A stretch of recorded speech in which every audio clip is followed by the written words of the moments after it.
India needs a coordinated approach for decarbonization of economy.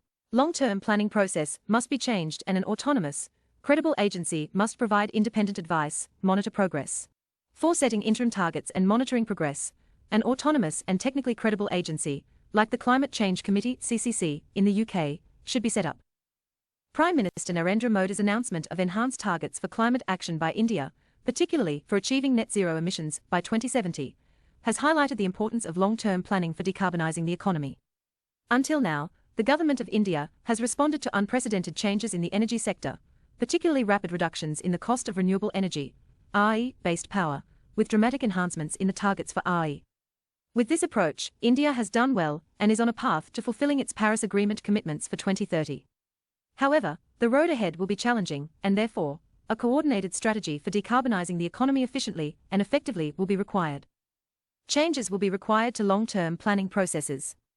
By 2070, there will be many changes in technology, environmental conditions, and the economy.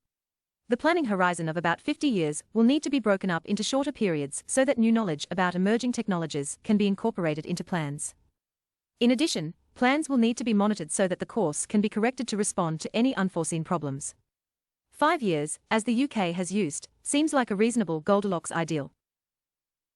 For setting interim targets and monitoring progress, an autonomous and technically credible agency, like the Climate Change Committee (CCC) in the UK, should be set up. This agency could be either a new agency or an existing one with an expanded mandate to cover climate change issues for all sectors. Its members should be recognized experts in their fields and represent a diverse mix. The agency would provide independent advice to the government on setting and meeting both long-term and interim 5-year targets that are ambitious, but also achievable.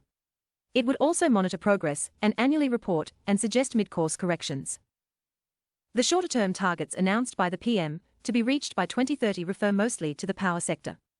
This is appropriate because it is the biggest source of GHG emissions and also the easiest one to decarbonize. The 2030 targets, non-fossil fuel generating capacity to be 500 gigawatts, RE capacity to be 50% of all generation capacity, reduction in emission intensity by 45%, and avoidance of GHG emissions by 1 billion tons, are interrelated. In order to decarbonize the power sector, it would be best to have a single emissions-related objective so that an optimal strategy can be developed to achieve the objective at the lowest cost. Reducing emission intensity is a good overarching objective. Increased use of RE or non-fossil fuel generation is a means to that end. Setting permissible emission intensity in terms of grams of carbon dioxide equivalent per kilowatt-hour of electricity sold, applied to all load-serving entities, would be a good option for targets in the power sector. In a recent study, Long-Term Goal Setting and Planning for Decarbonizing the Indian Power Sector, Need for a Coordinated Approach, I found that currently there is a profusion of separate targets for almost every resource used to generate electricity. For example, there are separate renewable purchase obligations, RPOs, for solar, non-solar RE, and hydropower. The national target for solar is further divided into grid-connected and rooftop solar.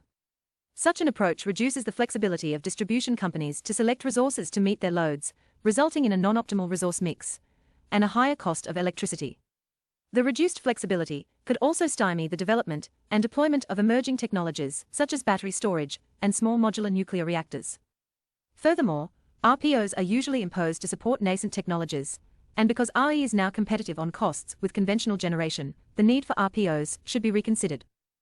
The use of emission intensity targets is a better approach. The use of 5-year interim targets for permissible emission intensity and the establishment of an autonomous and credible agency to advise the government on targets and policies and to monitor progress will greatly facilitate an effective, economic, and smooth transition to decarbonization of the power sector first and the Indian economy later by 2070.